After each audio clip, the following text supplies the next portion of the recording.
അള്ളാഹുവിന്റെ ഭയാനകമായ അദാബുകൾ കൊണ്ട് നിറച്ച നരകത്തിലേക്ക് പെട്ടെന്ന് വീണു പോകുന്ന ഒരു പാപം പറഞ്ഞു തരട്ടെയോ? നബിതങ്ങൾ ഉദാഹരണം പറയുകയാ. പറഞ്ഞാൽ അനുസരിക്കാത്ത ഒരു മൃഗം തന്റെ കയറ് പൊട്ടിച്ചിട്ട് ഓടുന്നത് പോലെ നരകത്തിലേക്ക് വീണു പോകും. നിങ്ങളുടെ പള്ളിയുടെ മിനാരത്തിന്റെ മുകളിൽ കയറി ഒരു കല്ലെടുത്ത് താഴേക്കിട്ടാൽ ആ കല്ല് എത്ര സ്പീഡിലാണോ താഴെ വന്ന് വീഴുന്നത്, അതിനേക്കാളും സ്പീഡിൽ നരകത്തിലേക്ക് വീണു പോകുന്ന ഒരു പാപം ഞാൻ നിങ്ങൾക്ക് പറഞ്ഞു തരട്ടെയോ?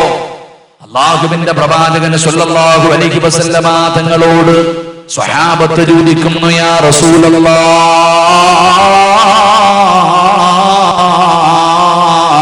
അല്ലാഹുവിന്റെ നബിയേ,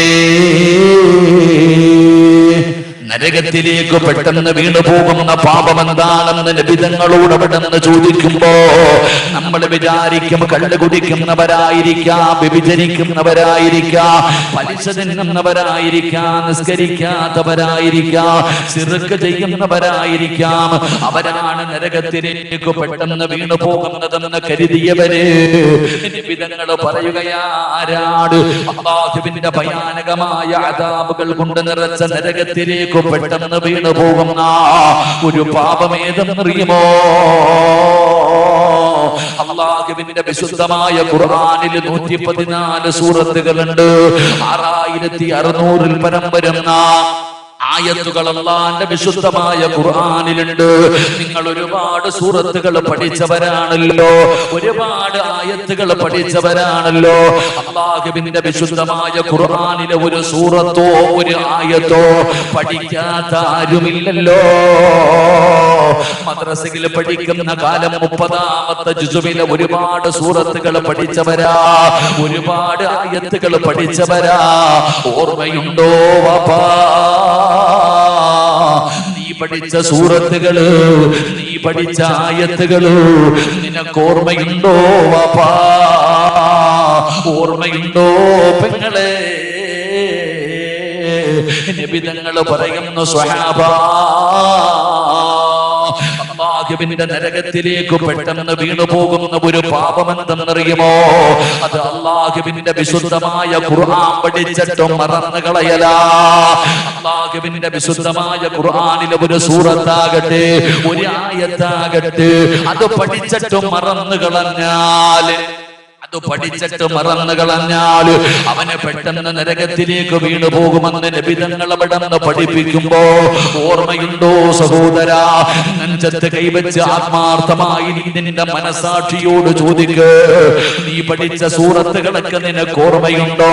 സമയമില്ലല്ലോ, നിനക്ക് സമയമില്ലല്ലോ. ആ പഠിച്ച സൂറത്തുകളൊന്ന് പാരായണം ചെയ്യാൻ, അതൊന്ന് ഓതിയെടുക്കാൻ, അതിനു വേണ്ടി അല്പ സമയമൊന്ന് മാറ്റിവെക്കാൻ എനിക്ക് നിങ്ങൾക്കും സമയമില്ലല്ലോ. കാരണം നിനക്ക് നിസ്സാരമായി പോയി. അല്ലാഹുവിന്റെ ഖുർആനിന്റെ മഹത്വം എന്താണ്, പവിത്രത എന്താണ്, അതിന്റെ സ്ഥാനം എന്താണ്, പടച്ചവനെ എനിക്കും നിങ്ങൾക്കും തിരിയുന്നില്ലല്ലോ. നിസ്സാരമായി കാണുകയാണ്. അല്ലാഹുവിന്റെ പള്ളികളുടെ അലമാരിക്കകത്ത് അടുക്കി വെച്ചിരിക്കുകയാ വിശുദ്ധമായ ഖുർആൻ. 27ാം രാവിലെ എടുക്കാനുള്ള ഒരു ഗ്രന്ഥമായി അല്ലാഹുവിന്റെ ഖുർആൻ പള്ളിക്കകത്തിരിക്കുകയാ. പടച്ചവനെ, നമ്മുടെ വീട്ടിൽ ആരെങ്കിലും മരിക്കുമ്പോ എടുക്കാനുള്ള ഒരു കിതാബായി ഖുർആൻ മാറിയൽ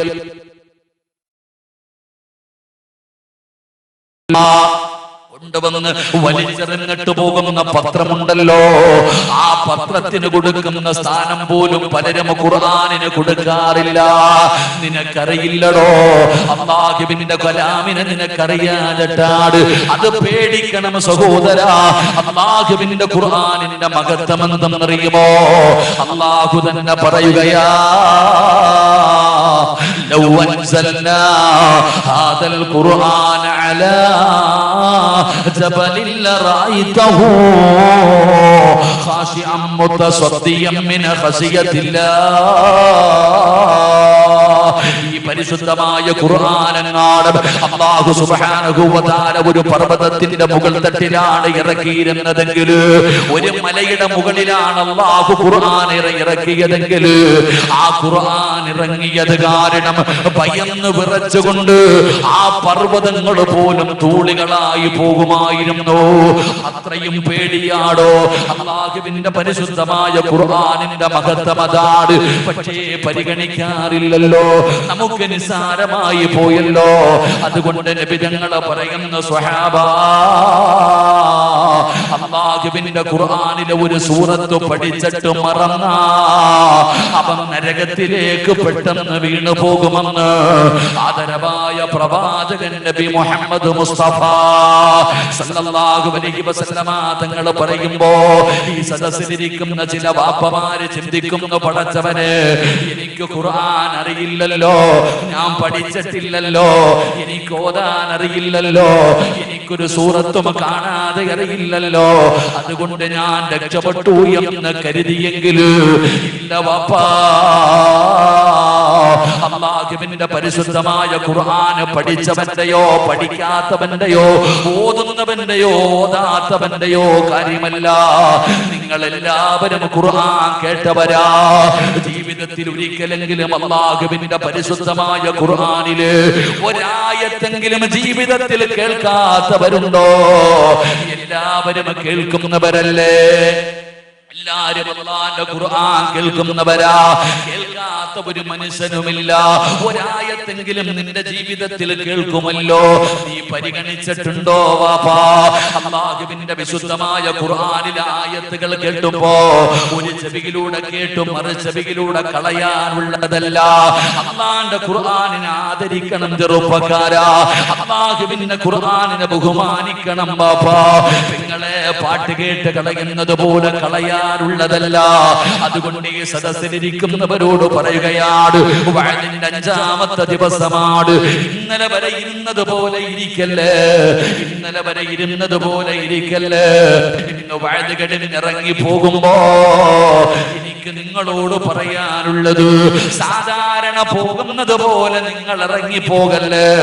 അല്ലാഹുവിന്റെ വിശുദ്ധമായ ഖുർആനിലെ ആയത്തുകൾ ഞാൻ നിങ്ങൾക്ക് ഓതിത്തരാ. ഇത് കേട്ടാ നീ നന്നാകണം, ഇത് കേട്ടാ നീ പേടിക്കണം, ഇത് കേട്ടാ നിന്റെ കൈകാല് വിറയ്ക്കണം, ഈ ആയത്ത് കേട്ടാ നിന്റെ കണ്ണ് നിറയണം. അല്ലാതെ സാധാരണ ഇറങ്ങി പോകുന്നത് പോലെ പോകാനാണ് നിന്റെ പരിപാടിയെങ്കില് അല്ലാഹു നിനക്ക് തരുന്ന ശിക്ഷ എന്തെന്നറിയുമോ? കണ്ടുകുടിച്ചവന്റെയല്ല, വ്യഭിചരിച്ചവന്റെയല്ല, പലിശ തിന്നവന്റെയല്ല, മുനാഫിക്കിന്റെയല്ല, ശിർക്ക് ചെയ്യുന്നവന്റെയല്ല, അഹങ്കാരികളുടെയല്ല. പിന്നെ ആർക്ക് കൊടുക്കുന്ന ശിക്ഷ? അല്ലാഹുവിന്റെ ഖുർആനിലെ ആയത്ത് കേട്ടിട്ട് പരിഗണിക്കാത്തവന്, നിഷേധിക്കുന്നവന്, നിസാരമായി കാണുന്നവന് അല്ലാഹു 10 ശിക്ഷ കൊടുക്കുമെന്ന് അല്ലാഹുവിന്റെ വിശുദ്ധ ഖുർആൻ. അല്ലാഹുവിന്റെ പരിശുദ്ധമായ ഖുർആനിലെ ഒരു സൂറത്തോ ഒരു ആയത്തോ പഠിച്ചിട്ടോ മറന്ന അല്ലാഹു നമ്മളെ കാക്കുമാറാകട്ടെ. ഉറക്കെ പറഞ്ഞ അല്ലാഹു കാക്കുമാറാകട്ടെ. സമയമില്ലടോ നമുക്കൊന്നൊന്ന് ഓതിയെടുക്കാൻ. അത് ഉസ്താദ്മാരുടെ പണിയല്ലേ. ഖുർആനൊക്കെ പഠിച്ചിട്ട് ഇങ്ങനെ നടക്കുക. ചെമ്മീനിലെ പാട്ട് ഇപ്പോഴും പാടും നീ. എന്നാ നീ 2ാം ക്ലാസ്സിൽ പഠിച്ച സൂറത്തൊന്ന് ഓതിക്ക്. സമയമില്ല നമുക്ക്. എന്റെ പ്രിയപ്പെട്ട സഹോദരങ്ങളെ, പഠിക്കോ പഠിക്കാതിരിക്കുക അതൊക്കെ നിങ്ങളുടെ വിഷയം, എന്റെ വിഷയമല്ല. ഇഷ്ടമുണ്ടെങ്കിൽ പഠിക്കില്ലെങ്കിൽ വേണ്ട. ഞാൻ ചോദിക്കുന്നത്, നീ ഖുർആൻ കേൾക്കുമല്ലോ. ഈ ഉസ്താദന്മാരൊക്കെ ഇങ്ങനെ ഓതിത്തരുന്ന ആയത്ത് നീ വിചാരിച്ച് പിരിക്കാനുള്ളതാണല്ലേ? ഉസ്താദന്മാരൊക്കെ ഓതിത്തരുമ്പോ നിസ്സാരം, പരിഹാസം. എന്നാ നീ കേട്ടോ, അല്ലാഹുവിന്റെ ഖുർആനിലെ ഒരു ആയത്ത് കേട്ടിട്ട് അതിനെ പരിഗണിക്കാത്തവനെ അല്ല വെറുതെ വിടൂലടോ. അല്ല വെറുതെ വിടൂല. അവൻ അല്ലാഹു 10 ശിക്ഷ തരും. 10 ആയത്ത് ഞാൻ ഓതിത്തരാം കേട്ടോ. ഞാൻ ഒരൊറ്റ ഹദീസ് പോലും എന്ന് പറയില്ല. ഖുർആനിലെ 10 ആയത്ത് ഓതണമെന്ന് എനിക്ക് ആഗ്രഹമുണ്ട്. 10:30 വരെയാണ് എനിക്ക് സമയമുള്ളത്. എത്ര ആയത്ത് ഓതാൻ പറ്റുമോ അത് ഓതിയേക്കും, ദുആ ചെയ്തേക്കും. അല്ലാഹു ഈമാൻ നൽകുമാറാകട്ടെ. ഇത്തിരി നേരം ഞാൻ സ്കൂളായ ഓഫാക്കിയാലേ ഷാബു. അപ്പൊ റെഡിയല്ലേ? തുടങ്ങല്ലേ? നിങ്ങൾ എന്താ ഇങ്ങനെ ഇരിക്കണം? തുടങ്ങല്ലേ? ആ കേട്ടോ. പട്ടി ചന്തയ്ക്ക് പോയതുപോലെ ആവരുത് ഇന്നത്തെ വേദന. ഈ ആയത്ത് അങ്ങോട്ട് കേട്ടോണം, പേടിച്ചോണം. കരയണമെങ്കിൽ കരഞ്ഞോ, ഓടണമെങ്കിൽ ഓടിക്കോ, എന്തു വേണമെങ്കിലും ചെയ്തോ, നിനക്കല്ല തരുന്ന 10 ശിക്ഷ. കള്ളു കുടിച്ചവന്റെയും വ്യഭിചരിച്ചവന്റെ ഒക്കെ കാര്യം പോട്ടെ, ഓന്റെ കാര്യം നമ്മൾ എന്താ ചർച്ച ചെയ്യാനാ? അള്ളാഹു നമുക്ക് ഈമാൻ തരുമാറാകട്ടെ. ഓന്റെ കാര്യം നമ്മൾ ചർച്ച ചെയ്യേണ്ട കാര്യമില്ല. കാരണം എന്തേ ഇന്ന് കള്ളു പാവോന്നൊക്കെ പറയുന്നത് ഇപ്പൊ എന്റെ ഉസ്താദിന്റെ ഇപ്പൊ ഇങ്ങനെ പറഞ്ഞ് നിങ്ങൾ തോന്നുന്നു. കള്ളുകുടിയന്മാരെയും വ്യഭിചാരികളെ കുറിച്ച് ഞാൻ പറയില്ല എന്ന് പറയാനുള്ള കാരണം അതൊന്നും പറഞ്ഞിട്ട് കാര്യമില്ല. ഇന്നത്തെ അവസ്ഥ എന്ന് പറഞ്ഞാൽ മനുഷ്യന്മാരുടെ അവസ്ഥ വളരെ പരിതാപകരമാണ്. തെറ്റും ശരിയും മനുഷ്യന്റെ അവസ്ഥ ഒന്ന് ആലോചിക്കുക. തെറ്റും ശരി ഇന്ന് ഞാൻ ചോദിക്കട്ടെ, ഈ സദസ്സിലിരിക്കുന്നവരോട് ഞാൻ ചോദിക്കട്ടെ, ഇവിടെ ഒരു 20 കൊല്ലം മുമ്പ് പ്രായമുള്ള അപ്പന്മാരൊക്കെ ഇരിക്കുന്നല്ലോ, നമ്മുടെയൊക്കെ ചെറുപ്പകാലം അങ്ങനെ ചിന്തിക്കുക. 20 കൊല്ലം മുമ്പ് ഈ പള്ളിക്കകത്ത് നമസ്കരിക്കാൻ വന്നിരുന്ന ഏതെങ്കിലും ഒരു മനുഷ്യൻ കള്ളു കുടിക്കുവോ? നിങ്ങൾ പറയണോ? കുടിക്കുവോ? കുടിക്കത്തില്ല. കള്ളു കുടിക്കുന്ന ഏതെങ്കിലും ഒരുത്തം പള്ളിക്കകത്ത് കയറുവോ? കയറൂല. വ്യഭിചരിച്ച് നടക്കുന്ന ഏതെങ്കിലും ഒരുത്തം പള്ളി നിസ്കരിക്കാൻ വരുമോ? ഇല്ല. നിസ്കരിക്കാൻ വരുന്നപ്പം വ്യഭിചരിക്കാൻ പോവോ? ഇല്ല. പലിശ കച്ചവടം നടത്തുന്നപ്പം പള്ളി വരൂല, പള്ളി വരുന്നപ്പം പലിശ കച്ചവടം നടത്തൂല. ഇത് പണ്ട്. ഇപ്പോ പേവെള്ളം അടിച്ചിട്ട് ഓടയിലും കിടക്കും, നിസ്കരിക്കാൻ പള്ളിക്കകത്തും വന്നിരിക്കും. അല്ലാഹു ഈമാൻ നൽകുമാറാകട്ടെ. ഇല്ലേ? വെള്ളമടിക്കുന്നപ്പം പള്ളിക്കകത്ത് വരത്തില്ലേ? അപ്പം വെള്ളമടിക്കുന്നുകൊണ്ട് നിസ്കരിക്കാൻ വരുന്നുണ്ട്. നാട്ടിലെ ഏറ്റവും വലിയ പെണ്ണുപിടിയും കമ്മിറ്റി ഓഫീസിൽ കയറിയിരിക്കും പള്ളി പരിപാലിക്കാൻ. അല്ലാഹു കാക്കുമാറാകട്ടെ. അല്ലാഹു കാക്കുമാറാകട്ടെ. പിന്നെ പലിശയെ കുറിച്ച് പറയാതിരിക്കല നല്ലത്. സാധാരണ പള്ളിയിലെ ഖത്തീബ് ഉസ്താദ് ദുആ ചെയ്യുന്ന നിസ്കാരം കഴിഞ്ഞിട്ട് ഉസ്താദിന് തന്നെ തോന്നാറുണ്ട്, ഞാൻ ആർക്ക് വേണ്ടി അല്ലാഹ് ഇത് ചെയ്യണേ. പള്ളിയിലെ ഉസ്താദ് 5 വഖത്ത് നിസ്കാരം കഴിഞ്ഞ് ദുആ ചെയ്യുമ്പോ ഉസ്താദിന് തന്നെ തോന്നും, ഇത് ആർക്കല്ല ഞാൻ ചെയ്യണേ. കാരണം എന്തേ? സദ്യ ഉണ്ണാനിരിക്കണ പോലെ പലരിയിരിക്കണേ, കൈപോലും പൊക്കത്തില്ല, ആമീനിന്റെ ശബ്ദം പോലും കേൾക്കത്തില്ല. എന്തൊരു നിശബ്ദതയാണെന്നറിയോ? ശബ്ദമൊക്കെ കേൾക്കണമെങ്കിൽ പൊതുയോഗത്തിൽ പോകണം. അല്ലാഹു ഈമാൻ തരുമാറാകട്ടെ. ഇവിടെ ഉസ്താദ് തന്നെ ഇങ്ങനെ തോന്നുന്ന, അല്ല ആർക്കല്ല ഞാൻ ദുആ ചെയ്യണേ.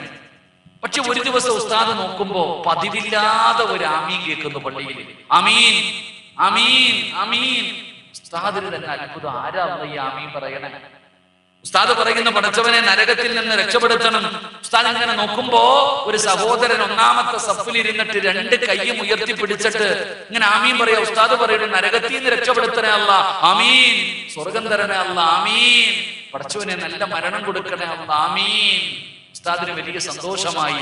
ഉസ്താദ് ഓനെ ഒന്ന് നല്ലതുപോലെ നോക്കി. ഈ കൈപൊക്കി പിടിച്ചുകൊണ്ട് 1ാമത്തെ സഫിലിരുന്ന ആമീൻ പറയുന്ന മനുഷ്യന് ഉസ്താദ് നല്ലതുപോലെ ഒന്ന് നോക്കിയപ്പോ അവന്റെ പോക്കറ്റിന്റെ അകത്തിരിക്കുന്നുണ്ട്, നാളെയാണ് നാളെയാണ് നാളെയാണ് ഓണ ബമ്പർ ലോട്ടറി പോക്കറ്റിൽ വെച്ചിട്ടുണ്ടവൻ. അല്ലാഹു ഈമാൻ നൽകുമാറാകട്ടെ. ഇവൻ ആ പള്ളിക്കകത്തിരുന്ന് ആമീൻ പറയുന്നേ. എടോ, ലോട്ടറി എടുത്ത പോക്കറ്റിൽ വെച്ചിട്ടാണ് അവൻ പള്ളിക്കകത്ത് വന്നിരുന്നിട്ട് ആമീൻ പറയുന്നത്. ഇതാണ് ഇന്നത്തെ അവസ്ഥ. അല്ലാഹു നമ്മളെ കാക്കുമാറാകട്ടെ. ഖതീബിന് കള്ളുകുടിയെ കുറിച്ചോ വ്യഭിചാരത്തെ കുറിച്ചോ പലിശയെ കുറിച്ചോ പ്രസംഗിക്കാൻ പോലും പറ്റൂല പള്ളിക്കകത്ത്. ഉസ്താദെങ്ങാനും കള്ളുകുടിയെ കുറിച്ച് പ്രസംഗിച്ച വെള്ളിയാഴ്ച പള്ളിക്കകത്ത് ഇരിക്കുന്നവൻ പറയും, അളിയ ഇത് എനിക്കുള്ളതാണ്, ഇതെന്നെ ഉദ്ദേശിച്ചാടാ, ഇത് എനിക്കിട്ടുള്ള പണിയാ. പള്ളിക്കകത്തിരിക്കുന്നവൻ പോലും പറയുന്ന കാലം. കാരണം മനുഷ്യന്മാരങ്ങനെ ആയിപ്പോയി. അതുകൊണ്ട് ഞാൻ പറയുന്നത് അതൊക്കെ പോകട്ടെ. ഖുർആനിലെ ആയത്തുകൾ കേട്ടിട്ട് കളിക്കുന്ന ആൾക്കാരുണ്ട്, നിസ്സാരമാക്കുന്നവരുണ്ട്. ഇത് നിസ്സാരമാക്കാനുള്ളതല്ല, നീ പേടിക്കണം. അല്ലാഹു നമ്മളെ കാത്തുരക്ഷിക്കുമാറാകട്ടെ. അല്ലാഹു നമ്മളെ കാത്തുരക്ഷിക്കുമാറാകട്ടെ. അപ്പൊ 1ാമത്തെ ശിക്ഷ എന്താ? അള്ളാന്റെ വിശുദ്ധമായ ഖുർആനിനെ പരിഗണിക്കാത്തവർക്ക് അള്ളാഹു കൊടുക്കുന്ന 1ാമത്തെ ശിക്ഷ എന്താ? ഈ സദസ്സിലിരിക്കുന്ന ചില മക്കൾ ഉസ്താദന്മാരോ കാണുമ്പോ പറയാറുണ്ട്, ഉസ്താദെ എന്റെ വാപ്പായ്ക്ക് 55 വയസ്സായി, 60 വയസ്സായി, മുടി നരച്ചു, തൊലി ചുളുങ്ങി, രോഗിയാ, എന്നിട്ട് എന്റെ വാപ്പയുടെ സ്വഭാവം മാറിയിട്ടില്ല ഉസ്താദെ. എന്റെ വാപ്പ നന്നാകുന്നില്ല, നിസ്കരിക്കുന്നില്ല, ഖുർആൻ ഓതുന്നില്ല. 18കാരന്റെ ജീവിത വാപ്പ ഇപ്പോഴും നന്നാകുന്നില്ലടോ. പ്രായം ചെന്നിട്ട് പോലും എന്റെ ഉപ്പ നന്നാകുന്നില്ല.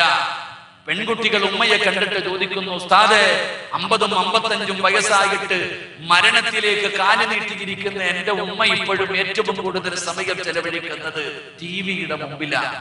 നാവെടുത്ത നല്ലതേ പറയത്തുള്ളൂ ഉമ്മ. നാവെടുത്തു കഴിഞ്ഞാൽ ഏഷണി പരദൂഷണം ഉപദേശിക്കാൻ ചെന്നാ പടച്ചവനെ പ്രാവുകയാ. ഉമ്മയുടെ സ്വഭാവത്തിന് യാതൊരു മാറ്റവുമില്ല. മക്കള് തന്നെ പറയുന്നു ഉപ്പയും ഉമ്മയും നന്നാകാൻ ദുആ ചെയ്യാൻ. ഇതേപോലെ തന്നെയാണ് 15ഉം 20ഉം വയസ്സുള്ള കുട്ടിയെ കുറിച്ച് വാപ്പ പറയുകയാ, എന്തു പറ്റി എന്റെ മോനെ, അല്ലാഹുവേ എന്തു പറ്റി പടച്ചവനെ, പറഞ്ഞാൽ അനുസരിക്കുന്നില്ല, മാതാപിതാക്കളെ തല്ലാൻ തയ്യാറാകുന്നു, കണ്ണുനീര് കുടിപ്പിക്കുന്നു, എന്തു പറ്റി? മരണവും ഖബറും നരകവും പറഞ്ഞു കൊടുത്തിട്ട് പോലും എന്റെ മക്കളെ നന്നാകുന്നില്ലല്ലോ, എന്താണ് എന്റെ മകന് പറ്റിയത്, എന്റെ മകൾക്ക് എന്താണ് പറ്റിയത്? സങ്കടപ്പെടുന്ന മാതാപിതാക്കളുണ്ട്. പെട്ടെന്ന് മനസ്സിലാകുന്ന ഒരു ഉദാഹരണം പറയാം. നിങ്ങളുടെ നാട്ടിലെ 18 വയസ്സുള്ള ഒരു പെൺകുട്ടി വാട്സപ്പിലോ ഫേസ്ബുക്കിലോ ഇൻസ്റ്റാഗ്രാമിലോ അല്ലെങ്കിൽ ബസ് സ്റ്റോപ്പിലോ വെച്ചൊരു ചെറുപ്പക്കാരനുമായി പരിചയമാവുകയാണ്. പരിചയം പിന്നെ പ്രണയത്തമായി, പ്രണയം തലയ്ക്ക് പിടിച്ചു. അവസാനം അവനില്ലാതെ അവൾക്ക് ജീവിക്കാൻ കഴിയാതെ വന്നപ്പോ അവസാനം അനുവാദമില്ലാതെ ഇറങ്ങിപ്പോവുകയാണ്. കണ്ടവന്റെ കൂടെ ഇറങ്ങിപ്പോയി. അവളെ അവസാനം പിടിച്ചുകൊണ്ട് വരികയാണ്. ആ പെൺകുട്ടിയെ തിരിച്ചു പിടിച്ചു കൊണ്ടുവന്നോ കയ്യിൽ കെട്ടിയപ്പോ 4 തല്ല് കൊടുക്കുകയാണ്. കൂടപ്പിറപ്പുകൾ തന്റെ പൊന്നാര സഹോദരിയെ തല്ലുമ്പോ 9.5 മാസക്കാലം ഗർഭം ചുമന്ന് മരണവേദനയുടെ വേദനയും നൊന്ത് പ്രസവിച്ച മാതാവ് തന്റെ പൊന്നുമകളെ തല്ലുന്നത് കണ്ടപ്പോ സഹിക്കാൻ കഴിയാതെ ഓടി വന്നിട്ട് പറയുന്നു, എന്റെ മകളെ തല്ലരുത്, ഒരാള് പോലും എന്റെ പൊന്നുമോളെ തൊട്ടുപോകരുത് എന്ന് പറഞ്ഞുകൊണ്ട് തന്റെ പ്രിയപ്പെട്ട പൊന്നാര മകളെ കെട്ടിപ്പിടിച്ചിട്ട് ഉമ്മ കരഞ്ഞുകൊണ്ട് പറയുന്നു, മോളെ അവനെ നമുക്ക് വേണ്ട, അവൻ നമ്മുടെ മതമല്ല, അവനെ നീ മറക്കണം മോളെ. പൊട്ടിക്കരഞ്ഞുകൊണ്ട് മാതാവ് തന്റെ പൊന്നുമകളോട് യാചിക്കുകയാണ്. അനക്കമില്ലടോ, ആ പെണ്ണിന്റെ തീരുമാനത്തിൽ അനക്കമില്ല, ഒരു മാറ്റവുമില്ല. ഉമ്മ പരാജയപ്പെട്ടു. എന്നും തല ഉയർത്തി നടന്നിരുന്ന ജന്മം കൊടുത്ത പിതാവ് തന്റെ പൊന്നാര മകളുടെ മുമ്പിൽ നിറഞ്ഞു കഴുതാ അതാ കലങ്ങിയ കണ്ണുകളുമായി കിടന്നു വരികയാ. മോളെ, ഉപ്പാന നാണം കെടുത്തരുത്, ഇനി നാട്ടുകാരുടെ മുമ്പിൽ തല ഉയർത്താൻ കഴിയില്ല. നിന്റെ കൂടപ്പിറപ്പുകൾക്ക് ഒരു നല്ല ജീവിതം ഇനി കിട്ടൂല. നീ ഇറങ്ങിപ്പോയാ കുടുംബസമേതം ആത്മഹത്യ ചെയ്യലല്ലാതെ വേറൊരു വഴിയുമില്ല. എന്റെ പൊന്നുമോള് വാപ്പ പറയുന്നത് കേൾക്കണേ, അവനെ മറക്കണേ. ഇല്ല വാപ്പാ, വാപ്പ പരാജയപ്പെടുകയാ. പിന്നെ കൂടപ്പിറപ്പ് വന്നോ, കുടുംബക്കാര് വന്നോ, കാരണവന്മാര് വന്നോ, അല്ലാഹുവേ അയൽവാസികൾ വന്നോ, മഹല്ല് കമ്മിറ്റിക്കാര് വന്നോ. ആരൊക്കെ ഉപദേശിച്ചിട്ടും അവള് നന്നാകുന്നില്ല. അവസാനം പള്ളിയിലെ ഇമാമ് വന്നു. ആ പെണ്ണിനോട് നരകവും ഖബറും ശിക്ഷകളെല്ലാം പറഞ്ഞു കൊടുക്കുകയാ. ഉസ്താദ് പറഞ്ഞു, മോളെ അല്ലാഹനെ മറന്നുകൊണ്ട് ഇറങ്ങി പോകരുത്, നിന്റെ ഈമാൻ പോലും നഷ്ടപ്പെട്ടു പോകും, നിന്റെ ആഖിബത്ത് മോശമായി പോകും. നരകമുണ്ട് മോളെ, ഖബറുണ്ട് മോളെ, പരലോകമുണ്ട് മോളെ, മസ്റയുണ്ട് മോളെ. ഉസ്താദ് ഇങ്ങനെ പലതും പറഞ്ഞു കൊടുത്തു. പക്ഷേ അവസാനം ആ പ്രിയപ്പെട്ട പെണ്ണിറങ്ങി പോവുകയാണ്. കോടതിയുടെ വരാന്തയിൽ കോടതിയിൽ കേസ് ചെന്നോ. ജഡ്ജി ചോദിക്കുന്നു, 18 കൊല്ലം പോറ്റി വളർത്തിയ മാതാപിതാക്കളെ വേണോ, 18 ദിവസം മുമ്പ് പരിചയപ്പെട്ടവനെ വേണോ? ആ പെണ്ണൊരു മടിയുമില്ലാതെ പറയുകയാ, എന്റെ ഉപ്പാനെ എനിക്ക് വേണ്ട, എന്റെ ഉമ്മാനെ എനിക്ക് വേണ്ട, അവരുടെ കൂടെ എന്നെ വിടല്ലേ, എനിക്ക് എന്റെ സ്വന്തം ഇഷ്ടപ്രകാരം ജീവിക്കണം, എനിക്ക് എന്റെ ചേട്ടനെ മതിയെന്ന് പറഞ്ഞ് കാമുകന്റെ കയ്യിൽ പിടിച്ചുകൊണ്ട് ആ പെൺകുട്ടി ഇറങ്ങി പോകുമ്പോ മാതാവ് കരയുകയാ, പിതാവ് കരയുകയാ, കൂടപ്പിറപ്പ് കരയുകയാ. എല്ലാവരും യാചിച്ചിട്ടും അവളുടെ മനസ്സ് മാറുന്നില്ലല്ലോ. ഉമ്മ കരഞ്ഞുകൊണ്ട് പറയുന്നു, അല്ലാ എന്റെ മോൾക്ക് എന്തു പറ്റി പടച്ചവനെ, ഇവളിങ്ങനായിരുന്നില്ലല്ലോ. ഇവൾ ഇങ്ങനെ ആയിരുന്നില്ലല്ലോ. എന്തേ ഇവളുടെ ഹൃദയം കരിമ്പാറയ പോലെ ആയിപ്പോയത്? അതിന്റെ കാരണമാണോ ഞാൻ പറയുന്നത്? അല്ലാഹുവിന്റെ വിശുദ്ധമായ ഖുർആൻ, വമൻ അളിലമു മിമ്മൻ ദുക്കിറ ബിആയാതി റബ്ബി, അല്ലാഹുവിന്റെ പരിശുദ്ധമായ ഖുർആൻ പറയുകയാ, ഒന്നാമത്തെ ശിക്ഷ, അല്ലാഹുവിന്റെ ഖുർആൻ ഒരു ചെവിയിലൂടെ കേട്ട് മറു ചെവിയിലൂടെ കളയുന്ന മനുഷ്യൻ അല്ലാഹു കൊടുക്കുന്ന ഒന്നാമത്തെ ശിക്ഷ, വഇൻ തദൂഹും ഇലൽ ഹുദാ ഫലൻ യഹ്തദൂ ഇദൻ അബദാ. സിറാജ് പറഞ്ഞതല്ല, അല്ലാഹു പറയുകയാണ്, വഇൻ തദൂഹും ഇലൽ ഹുദാ ഫലൻ യഹ്തദൂ ഇദൻ അബദാ. ഒരിക്കലും നന്നാകില്ലടോ, ഒരിക്കലും നന്നാകില്ലടോ. അവരുടെ ഹൃദയത്തിനകത്തേക്ക് ഹിദായത്തിന്റെ വെളിച്ചം കേറൂല, ഈമാനിന്റെ പ്രകാശം അവരുടെ ഹൃദയത്തിനകത്തേക്ക് ഒരിക്കലും കേറൂല. അല്ലാഹു എഴുതി അങ്ങ് തെള്ളുകയാണ്, അല്ലാഹു എഴുതി തെള്ളുകയാണ്. നിന്റെ മകനോട് നിന്റെ മകളോട് എത്ര ഉപദേശിച്ചിട്ടും നന്നാകാത്തതിന്റെ കാരണമെന്താ? വാപ്പ നന്നാകാത്തത്, പ്രായം ചെന്ന ഉമ്മ നന്നാകാത്തത്, അതിന്റെ കാരണം എന്തെന്നറിയുമോ? നിങ്ങൾ ഉപദേശിക്കുന്നത് അവര് കേൾക്കൂല, നിങ്ങൾ എത്ര വഅദ് പറഞ്ഞാലും അവര് കേൾക്കൂല. വഇദ് ഖാല മൂസാ ലിഖൗമിഹി يا قوم لم تؤذونني وقد تعلمون أني رسول الله إليكم فلما زاغوا أزاغ الله قلوبهم والله لا يهدي القوم الفاسقين. الله പറയുകയാ, അല്ലാഹുവിന്റെ വിശുദ്ധമായ ഖുർആൻ കേട്ടിട്ട് പരിഗണിക്കാത്തവന്റെ ചെവി അല്ലാഹു അടച്ചു കളയും, അവന്റെ ഹൃദയം അല്ലാഹു അടച്ചു കളയും, അല്ലാഹു സീല് വെക്കും. ഫലമ്മാ സാവു അസാഅല്ലാഹു ഖുലൂബഹും വല്ലാഹു ലാ യഹ്ദിൽ ഖൗമൽ ഫാസിഖീൻ. അല്ലാഹു സീല് വെച്ചാ പിന്നെ ആർക്കാ പൊട്ടിക്കാൻ പറ്റുക?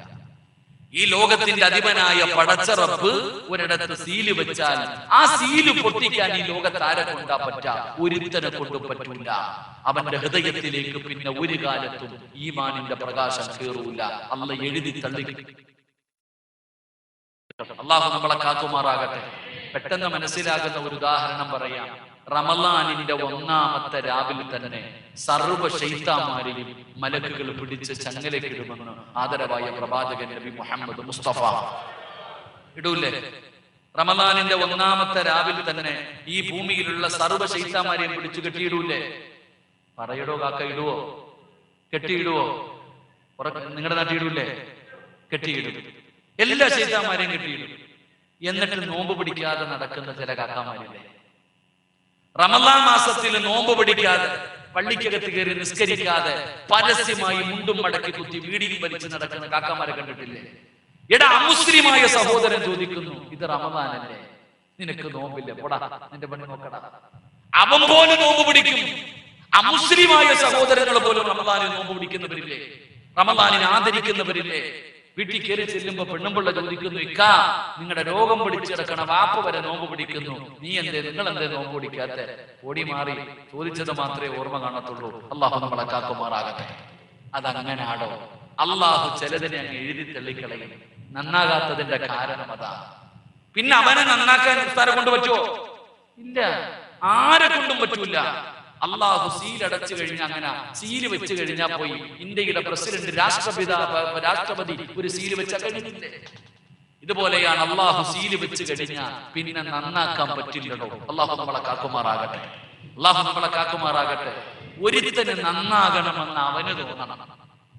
സിറാജിനെ നന്നാകണമെന്ന് സിറാജിന് തോന്നണം. നിങ്ങളെ കൊണ്ട് നന്നാക്കാൻ പറ്റുമോ? ഒരാൾക്ക് നന്നാകണമെന്ന് അവന് തോന്നിയാലേ അള്ളാഹു അവനെ നന്നാക്കൂ. അതുകൊണ്ട് തന്നെ ആ 99 പേരെ കൊന്ന ഒരു മനുഷ്യൻ, 99 പേരെ കൊന്ന ഒരു മനുഷ്യന് 99 പേരെ കൊന്നപ്പോഴാ ഓൻ ചെയ്യണത് തെറ്റാണെന്ന് തോന്നിയേ. 99 പേരെ കൊന്നപ്പോ ആ മനുഷ്യനൊരു കുറ്റബോധം, അല്ല ഞാൻ കൊലപാതകയാണല്ലോ ഞാൻ ചെയ്യുന്നത് പാപമാണല്ലോ. അപ്പൊ ഒരു കാക്ക വരുന്നുണ്ട്. ഒരു കാക്കാനെ കണ്ടപ്പോ ചോദിച്ചു, ഞാൻ 99 പേരെ കൊന്നിട്ടുണ്ട്, അല്ലാഹ് എനിക്ക് പുറത്തു തരുമോ?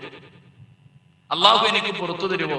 ആ കാക്ക പറഞ്ഞു, നിനക്ക് 99 പേരെ കൊന്ന നിനക്ക് അല്ലാഹ് പുറത്തു തരാനോ? നീ നരകത്തിലാണ്. അപ്പൊ ചങ്ങാതി വിചാരിച്ചു, എന്തായാലും പോവല്ലേ, ഇവനെ കൂടെ അങ്ങ് തീർത്തേക്കാം. 100 തികച്ചു. അല്ലാഹു ഈമാൻ നൽകുമാറാകട്ടെ. 100 പേരെ കൊന്നു. 100 പേരെ കൊന്നു കഴിഞ്ഞപ്പോഴും ഇവന് കുറ്റബോധം. 100 എണ്ണത്തിനെ കൊന്നല്ലോ അല്ലാഹ്. അപ്പൊ ഒരു ഉസ്താദ് വരുന്നുണ്ട്, ഇൽമ പഠിച്ച ഒരു ആലിമ വരുന്നുണ്ട്. ഉസ്താദിനെ കണ്ടപ്പോ ചെന്നിട്ട് ചോദിച്ചു, ഉസ്താദേ 99 100 തികച്ചിട്ട് വരികയാ, അള്ളാഹു എനിക്ക് പുറത്തു തരുമോ? ഈ ചരിത്രത്തിൽ നിന്ന് മനസ്സിലാക്കേണ്ട ഒരു ഗുണപാഠം ഞാൻ പറയാം. ഒന്നാമത് പഠിക്കേണ്ട ഒരു ഗുണപാഠം, എപ്പോഴും ദീനിന്റെ വിഷയം മസലകൾ ചോദിക്കുകയാണെങ്കിൽ കമ്മിറ്റിക്കാരോട് ചോദിച്ചിട്ട് കാര്യമില്ല, പള്ളിയിലെ ഖത്തീബിനോട് തന്നെ ചോദിക്കണം. അല്ലാഹു ഈമാൻ തരുമാറാകട്ടെ. ദീനിന്റെ വിഷയം ചോദിക്കുമ്പോൾ ആരോട് ചോദിക്കണം? പറയടോ. ദീനിന്റെ വിഷയങ്ങൾ മസല ചോദിക്കുമ്പോൾ ആരോട്? പ്രസിഡന്റിനോട് ചോദിച്ചാൽ മതിയോ? പ്രസിഡന്റിനോ കമ്മിറ്റിക്കാരോട് ചോദിച്ചിട്ട് കാര്യമില്ല, അത് പഠിച്ച ആളോട് തന്നെ ചോദിക്കണം. കാരണം ആദ്യം വന്ന കാക്ക അങ്ങനത്തെ ഒരാളായിരുന്നു. അദ്ദേഹത്തോട് ചോദിച്ചു, കാക്ക ഞാൻ 99 പേരെ കൊന്നിട്ടുണ്ട്, അല്ലാഹ് പുറത്തു തരുമോ? ആ പാവപ്പെട്ടവന്റെ അറിവ് വെച്ച് പറഞ്ഞു, നീ സ്വർഗത്തിൽ പോത്തില്ലെന്ന്. നേരെ പള്ളിക്കുടിയിൽ പോയി. അല്ലാഹു ഈമാൻ നൽകുമാറാകട്ടെ. എന്നാ ആലിമിനോട് ചോദിച്ചു, ഉസ്താദെ 100 തികച്ചിട്ട് വരികയെ, അല്ലാഹ് പുറത്തു തരുമോ? ഉസ്താദ് പറഞ്ഞു, പുറത്തു തരും. ഉസ്താദ് പഠിച്ച അറിവ് വെച്ച് പറഞ്ഞു കൊടുത്തു, മോനെ അല്ലാഹ് നിനക്ക് പുറത്തു തരും, നീ തൗബ ചെയ്യ്. ഈ നാട്ടിൽ നീ കഴിയണ്ട, അപ്പുറത്തൊരു നല്ല നാടുണ്ട്, നീ അവിടെ പൊക്കോ. ഇതാണ് ഉസ്താദ്. അവിടെ ആ മനുഷ്യൻ ആ നാട്ടിൽ നിന്ന് മറ്റൊരു നാട്ടിലേക്ക് പോകുന്ന സമയത്ത് മരണപ്പെട്ടു. ഈ മനുഷ്യൻ മരിച്ച ഉടനെ നരകത്തിന്റെ മലക്കും വന്നു, സ്വർഗത്തിന്റെ മലക്കും വന്നു. നരകത്തിന്റെ മലക്കുകൾ പറഞ്ഞു, ഇവൻ 100 കൊലപാതകം ചെയ്തവനാ, ഇവൻ ഞങ്ങൾക്കുള്ളതാ. സ്വർഗത്തിന്റെ മലക്ക് പറഞ്ഞു, ഇവൻ തൗബ ചെയ്തിട്ട് വരുന്നവനാ, തരൂല. എടാ, 100 കൊല ചെയ്ത മനുഷ്യന് വേണ്ടി നരകത്തിന്റെ മലക്കും സ്വർഗത്തിന്റെ മലക്കുകളും പരസ്പരം തർക്കമായി. അല്ലാഹു ഈമാൻ നൽകുമാറാകട്ടെ. അല്ലാഹു ഈമാൻ നൽകുമാറാകട്ടെ. ആ തർക്കം തീർക്കാൻ അല്ലാഹു മധ്യസ്ഥന വരെ പറഞ്ഞു വിട്ടു. എന്നാ നമ്മൾ മരിച്ച നമ്മുടെ വീട്ടിൽ നിന്ന് തർക്കം നടക്കും, സ്വർഗത്തിനും നരകത്തിനുമല്ല, വാപ്പാടെ സ്വത്തിന് വേണ്ടി. അല്ലാഹു കാക്കുമാറാകട്ടെ. അല്ലാഹു കാക്കുമാറാകട്ടെ. 100 കൊല ചെയ്തവന് വേണ്ടി സ്വർഗത്തിന്റെ മലക്കും നരകത്തിന്റെ മലക്കും തർക്കം. നമ്മുടെ വീട്ടിൽ ഉമ്മാടെ മാല എനിക്കുള്ളതാ, ബാങ്കിൽ കിടക്കുന്നത് എനിക്കുള്ളതാ, കുടുംബ വീട് എനിക്കുള്ളതാ, നീ വേറെ നോക്കിക്കോ. തമ്മി തല്ലും. അല്ലാഹു നമ്മളെ കാക്കുമാറാകട്ടെ. അപ്പൊ ഞാൻ പറഞ്ഞു വന്നത്, എടോ, അള്ളാഹുവിന്റെ വിശുദ്ധമായ ഖുർആൻ കേട്ടാ നീ നന്നാകും. നീ അത് ചിന്തിക്ക്. ഇത് വേറൊന്നുമല്ല, സംഗീതമല്ല, അള്ളാഹുവിന്റെ കലാം, അള്ളാഹുവിന്റെ വിശുദ്ധമായ ഖുർആൻ. അതിന് നൽകേണ്ട ഒരു പരിഗണന നൽക്, അതിന് കൊടുക്കേണ്ട ഒരു സ്ഥാനം നീ കൊടുക്ക്. ഇല്ലെങ്കിൽ നീ വലിയ വില കൊടുക്കേണ്ടി വരും. അല്ലാഹു പറയുകയാ, പിന്നെ ഒരു കാലത്ത് നിന്നെ രക്ഷപ്പെടുത്താൻ ആരെക്കൊണ്ടും കഴിയില്ല. അല്ലാഹു നമ്മളെ കാക്കുമാറാകട്ടെ. അല്ലാഹു നമ്മളെ കാക്കുമാറാകട്ടെ. വിശദീകരിക്കുന്നില്ല. രണ്ടാമത്തെ ആയത്തേതാ?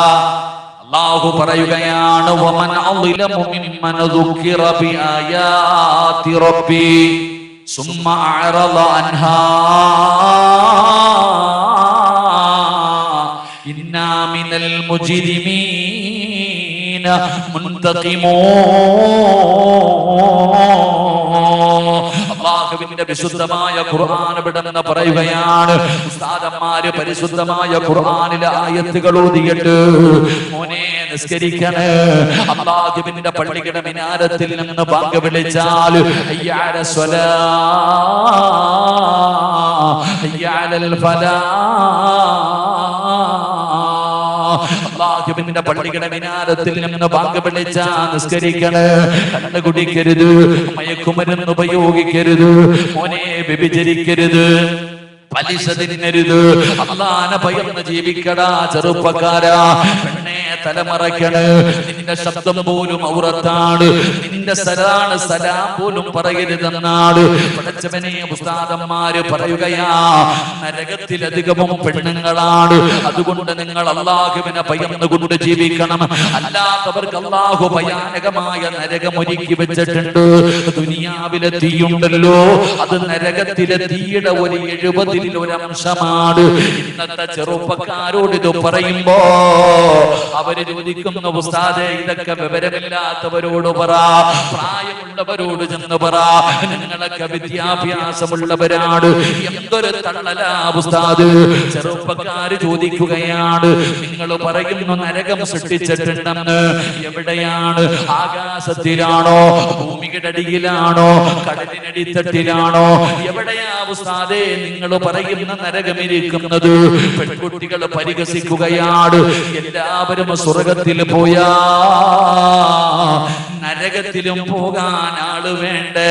ഞങ്ങൾ അവിടെ പൊക്കൊള്ളാം എന്ന് പറഞ്ഞുകൊണ്ട് നരകം എവിടെയാണെന്ന് ചോദിച്ച് കളിയാക്കുന്ന എന്റെ പ്രിയപ്പെട്ട യുവത്വമേ,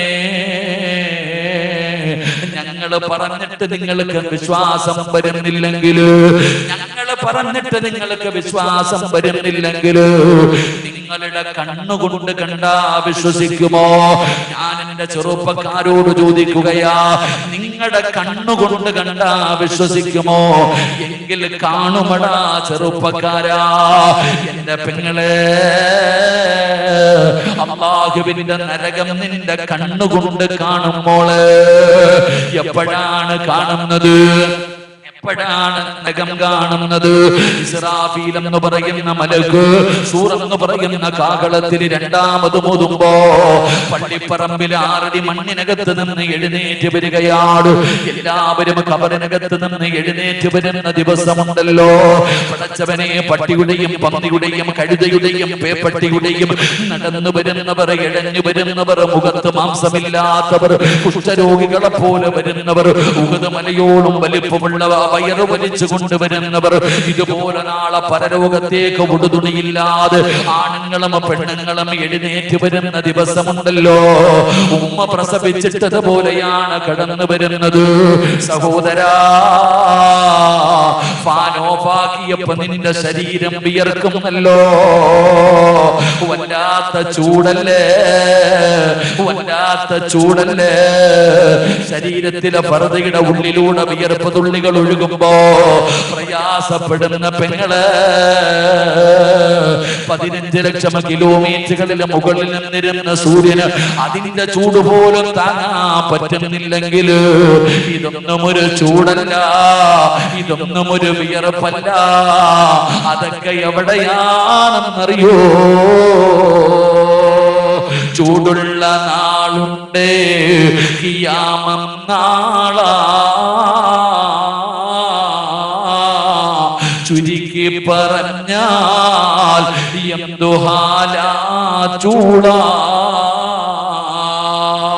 വൻദോഷ വണ്ടിയോ മായി വരുന്നേ കാളാ. ക്ഷീണത്തിനാലൊലിക്കുന്നതാണേ ഇളാ. സുഹൃത്തുക്കളെ തിളയ്ക്കുന്നതാണേ മൂള. അമലൊന്നുമില്ല തങ്ങു ചെന്ന കോള. മോനെ ഇഷ്ടിക കണ്ടിട്ടുണ്ടോ? പഴയ വീട് കെട്ടുന്ന ആ മണ്ണിന്റെ ഇഷ്ടിക കണ്ടിട്ടുണ്ടോ? എങ്ങനാടാ അത് ചുമന്ന നിറമായത്? നീ കണ്ടിട്ടുണ്ടോ? അടുക്കി വെച്ച് പച്ചവിറകെട്ട് കത്തിക്കുന്ന ചൂള കണ്ടിട്ടുണ്ടോ? അടുത്തു പോയിട്ടുണ്ടോ സഹോദരാ? എന്റെ പ്രിയപ്പെട്ട ബാപ്പാ, ചുമട് വലിച്ചു കൊണ്ടുപോകുന്ന കാളയെ കണ്ടിട്ടില്ല? കാളയുടെ വായിലൂടെ പതയും നൊരയും ഇങ്ങനെ ഒലിക്കുകയാ. ഇതുപോലെ നാളെ പടച്ചറപ്പിന്റെ പരലോകത്ത് വെച്ച് കാളയുടെ വായിൽ നിന്നല്ല, മനുഷ്യന്മാരുടെ വായിൽ നിന്ന് പതയും നൊരയും ഇങ്ങനെ ഒഴുകുകയാ. ചോറ് വെക്കുന്ന പെങ്ങള് അടുക്കളയിൽ ചോറ് വെക്കുമ്പോ കലത്തിനകത്ത് കിടന്ന് ചോറ് തിളയ്ക്കുന്നത് കണ്ടവളല്ലേ ഉമ്മാ? അല്ലാഹുവിന്റെ പരലോകത്ത്, അല്ലാഹുവിന്റെ പരലോകത്ത് നിന്റെ തലയോട്ടിക്കകത്ത് കിടക്കുന്ന തലച്ചോറുണ്ടല്ലോ, അത് തിളച്ചിട്ട് മുഖത്തുകൂടെ ഒലിക്കുന്ന ഒരു ദിവസം വരാനുണ്ട്. പടച്ചവനെ, ഒരു ചാണ് മുകളിലാട് 15 ലക്ഷത്തോളം കിലോമീറ്ററിന് മുകളിലല്ല ആ സൂര്യനെ അല്ലാഹു താഴേക്ക് ഇറക്കുകയാണ്. ഒരു ചാണ് മുകളിൽ സൂര്യന് ഉടുതുണിയില്ല, ചെമ്പിന്റെ തറയില.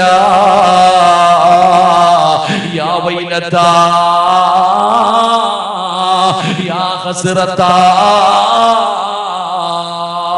എന്റെ നാശമേ, എന്റെ നാശമേ എന്ന് പറഞ്ഞുകൊണ്ട് പേടിച്ച് വിറച്ചുകൊണ്ട് നിലവിളിക്കുന്ന ദിവസമുണ്ടല്ലോ, അതാ മുഖറബുൽ അംലാക്ക് മലക്ക് ജിബ്രീൽ എന്ന് പറയുന്ന മലക്ക് കടന്നു വരികയാ. നരകത്തിന്റെ കാവൽക്കാരനായ മാലിക് എന്ന് പറയുന്ന മലക്കിനോട് പറയുന്നു, മാലിക്, നരകത്തെ കൊണ്ടുവാ മാലിക്, നരകത്തെ കൊണ്ടുവാ മാലിക്. എങ്ങനെയാണ് ജിബ്രീൽ, എങ്ങനെയാണ് ജിബ്രീൽ, എങ്ങനെ കൊണ്ടുവരാനാ? അല്ലാഹുവിന്റെ കൽപ്പനയാ മാലിക്, അല്ലാഹുവിന്റെ കൽപ്പനയാണെന്ന് പറയുമ്പോ അതാ മാലിക് എന്ന് പറയുന്ന മലക്കുകൾ തന്റെ അനുയായികളെ വിളിക്കുകയാണ്, ചങ്ങലയെടുത്ത് കൊണ്ടുവാ, ചങ്ങലയെടുത്ത് കൊണ്ടുവാ. 70,000 ചങ്ങല, 70,000 ചങ്ങല. മോനെ, ചങ്ങല കണ്ടിട്ടുണ്ടോ? ചങ്ങലയിലെ കൊളുത്തുകൾ കണ്ടിട്ടുണ്ടോ? എങ്കിൽ അല്ലാഹുവിന്റെ നരകത്തെ വലിച്ചു കൊണ്ടുവരുന്ന ചങ്ങലയില് ഒരു കൊളുത്തിന്റെ വലുപ്പമുണ്ടല്ലോ, ഈ കാണുന്ന ദുനിയാവിനെക്കാളും വലുതാ. ഇതുപോലെയുള്ള കൊളുത്തുകൾ കൊണ്ടുണ്ടാക്കിയ 70,000 ചങ്ങലകൾ കൊണ്ടുവന്ന് നരകത്തെ ബന്ധിപ്പിക്കുകയാ. ഒരു ചങ്ങലയിൽ 70,000 മലക്കുകള്, ഒരു ചങ്ങലയിൽ 70,000 മലക്കുകള്. വൈദാ റഅതഹും മിൻ മകാനിൻ ബഈദ്.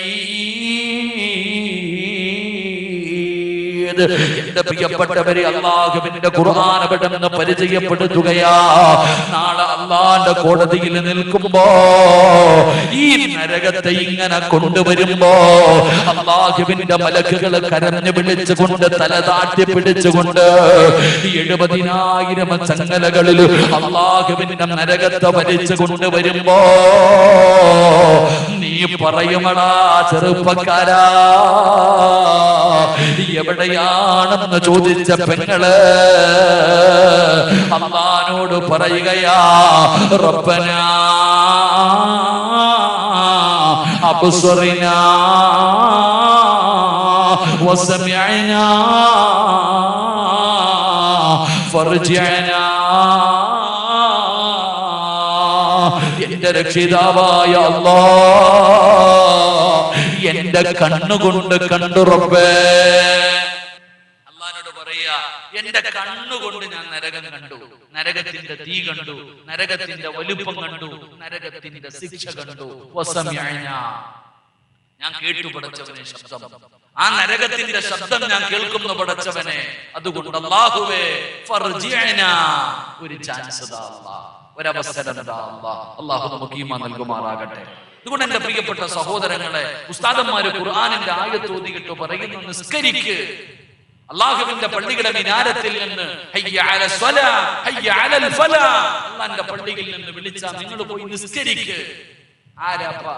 പള്ളിയിൽ നിന്ന് ബാങ്ക് വിളിക്കുമ്പോ റോഡിന്റെ ചാരത്തിരിക്കുന്ന ചെറുപ്പക്കാരോട് പറയുന്നു, മക്കളെ ബാങ്ക് വിളിക്കുന്നതാ. പള്ളിയിലെ മുഅദ്ദിനെ എന്തിനാ നിർത്തിയിരിക്കണേ? ബാങ്ക് വിളിക്കാൻ. അയാളുടെ ജോലി ചെയ്തു. ശമ്പളം കൊടുത്ത് മോദിനെ നിർത്തിയിരിക്കണ ബാങ്ക് വിളിക്കാൻ. അയാളുടെ പണി ചെയ്തു. എടാ, നിസ്കാരം നടക്കുന്നതാ, ഹത്തീബിന്റെ പണി ചെയ്യുന്നു, നീ പോണില്ലേ? എനിക്ക് വെള്ളിയാഴ്ച പോയാൽ മതി, ബാക്കിയൊക്കെ പ്രായമുള്ളവർക്കുള്ളതാ. അല്ലാഹു ഈമാൻ നൽകുമാറാകട്ടെ, അല്ലാഹു ഈമാൻ നൽകുമാറാകട്ടെ. നിസ്കരിക്കാൻ മടിയടോ നമുക്ക് പലർക്കും നിസ്കരിക്കാൻ വല്ലാത്ത മടിയാ. നിങ്ങളൊക്കെ നിസ്കരിക്കുന്നവരാ, അല്ലാഹു ഈമാൻ നൽകുമാറാകട്ടെ. നിങ്ങൾ ആരും നിസ്കരിക്കാത്തവരാണെന്ന് ഞാൻ പറഞ്ഞില്ല. നിങ്ങൾ എല്ലാവരും 5 വഖത്ത് നിസ്കരിക്കുന്നവരാ. അല്ലാഹു നിലനിർത്താൻ ഭാഗ്യം തരുമാറാകട്ടെ. നിസ്കരിക്കൂലേ? നിസ്കരിക്കൂലേ? നിങ്ങൾ എല്ലാവരും നിസ്കരിക്കും, പക്ഷെ സമയത്ത് നിസ്കരിക്കത്തില്ലെന്നേ ഉള്ളൂ. സമയത്ത് നിസ്കരിക്കൂ, അതില്ല. നിനക്ക് സമയത്ത് നിസ്കരിക്കാം. എല്ലാ പെണ്ണുങ്ങളിരിക്കുന്നു. ഈ പെണ്ണുങ്ങൾ എപ്പോഴാ ളുഹർ നിസ്കരിക്കുന്നത്? 12:30 പാവ ബാങ്ക് വിളിക്കും നിസ്കരിക്കാൻ. പാവ ആമിനത്തെ മീൻ വെട്ടിക്കൊണ്ടിരിക്കുക. ഓള് മീൻ വെട്ടണം, സാമ്പാർ വെക്കണം, കറി വെക്കണം, ചോറ് വെക്കണം, തോരൻ വെക്കണം, പിന്നെ കുളിക്കണം. ഇതെല്ലാം കഴിഞ്ഞിട്ട് ഒരു 2:45 ഒരു പോക്കുണ്ട് ളുഹർ നിസ്കരിക്കാൻ.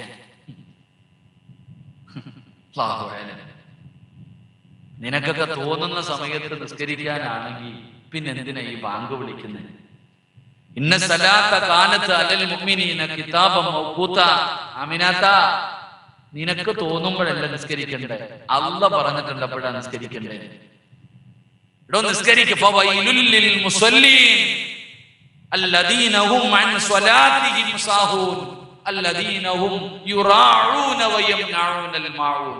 നിസ്കരിക്കുന്നവന്, അലസത കാണിക്കുന്നവന്, കൃത്യനിഷ്ഠയില്ലാത്തവന്, എന്റെ പ്രിയപ്പെട്ട സഹോദരങ്ങളെ, സഹോദരിമാരെ, അവർക്ക് വേണ്ടിയാണ് അള്ളാഹു വൈലെന്ന് പറയുന്ന നരകം ഒരുക്കി വെച്ചിരിക്കുന്നത്. അള്ളാഹു നമ്മളെ കാക്കുമാറാകട്ടെ. അള്ളാഹു നമ്മളെ കാക്കുമാറാകട്ടെ. മക്കള് നിസ്കരിക്കോ? മക്കള് നിസ്കരിക്കോ? ഞാൻ ചോദിക്കട്ടെ, 7 വയസ്സുള്ളവനോട് നിസ്കരിക്കാൻ കൽപ്പിക്കണം. 10 വയസ്സായിട്ട് നിസ്കരിക്കാത്തവനെ തല്ലണം. എന്ത് ചെയ്യണം? പറകാക്കാമാരെ എന്ത് ചെയ്യണം? പറയടാ മക്കളെ, എന്ത് ചെയ്യണോടാ? 10 വയസ്സായിട്ട് നിസ്കരിക്കാത്തവനെ തല്ലണമെന്നല്ലേ? ആണോ അല്ലേ? നിസ്കരിക്കാത്തതിന്റെ പേരിൽ മക്കളെ തല്ലിയ ഏതെങ്കിലും ഒരു വാപ്പ ഉണ്ടെങ്കിൽ കൈവക്കുക.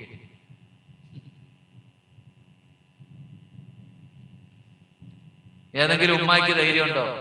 നിസ്കരിക്കാത്തതിന്റെ പേരിൽ മോളെ തല്ലിയ ഒരു ഉമ്മ. അല്ലാഹു ഈമാൻ തരുമാറാകട്ടെ. ഈ കൈവക്കാത്ത നിങ്ങളുടെയൊക്കെ മക്കൾ 5 നേരം ഈ പള്ളിയിൽ വന്ന് നിസ്കരിക്കുന്നവരാണെന്ന് വിശ്വസിക്കാൻ ഞാൻ മലക്കൊന്നുമല്ല. ഞാൻ നിങ്ങളെ പോലെ സാധാരണ ഒരു മനുഷ്യനാണ്. അല്ലാഹു ഈമാൻ തരുമാറാകട്ടെ. ഇതാണോ നമ്മുടെ അവസ്ഥ?